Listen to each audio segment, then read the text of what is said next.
বিয়ে নিয়ে আবার খুব গুরুত্বপূর্ণ আপডেট। তো ভিডিওটি ১ সেকেন্ডের জন্য স্কিপ করবেন না, পুরোটা দেখবেন।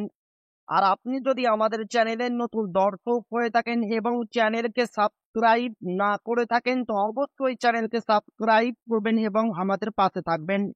তো ভিডিওটি শুরু করা যাক। নবান্ন থেকে বড় সুখবর। সরকারি কর্মীদের ১৪১ মাসের বকেয়া টাকা কবে ও কত পাবেন রইল তালিকা। পশ্চিমবঙ্গের লক্ষ লক্ষ রাজ্য সরকারি কর্মী ও পেনশনভোগীদের জন্য এসেছে বহু প্রতীক্ষিত স্বস্তির খবর। সুপ্রিম কোর্টের নির্দেশে রাজ্য সরকার এবার বকেয়া ডিএর ২৫% আগামী ৩ মাসের মধ্যে পরিশোধ করতে বাধ্য।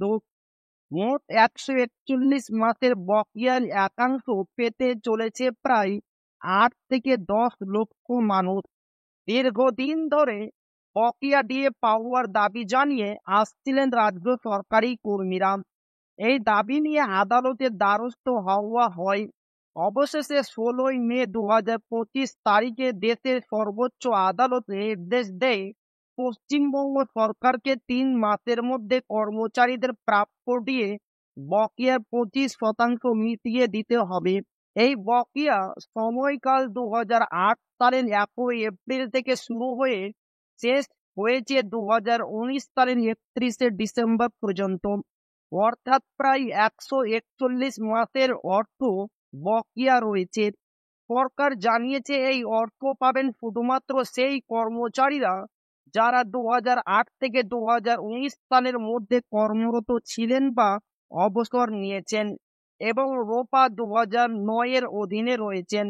প্রায় ২.৫ লক্ষ রাজ্য সরকারি কর্মচারী, ৩.৮ লক্ষ স্কুল শিক্ষক, ১ লক্ষ স্থানীয় স্বশাসিত সংস্থা, পৌরসভা ও পঞ্চায়েত স্তরের কর্মচারী এবং লক্ষাধিক পেনশনভোগী এই আর্থিক সুবিধা পাবেন বলে মনে করা হচ্ছে। তবে যারা ২০১৯ সালের পর চাকরিতে যোগ দিয়েছেন বা যারা রোপা ২০০৯ এর আওতায় আসেন না, তারা এই সুবিধার বাইরে থাকবেন। তো এই ছিল ডিএ নিয়ে খুব গুরুত্বপূর্ণ আপডেট যা আপনাদের মাঝে শেয়ার করলাম। তো ভিডিওটি ভালো লাগলে অবশ্যই আপনার বন্ধুদের শেয়ার করবেন যাতে তাদেরও উপকার হয়। আর আপনি যদি এখনো আমাদের চ্যানেলকে সাবস্ক্রাইব না করে থাকেন, তো অবশ্যই চ্যানেলকে সাবস্ক্রাইব করবেন এবং আমাদের পাশে থাকবেন।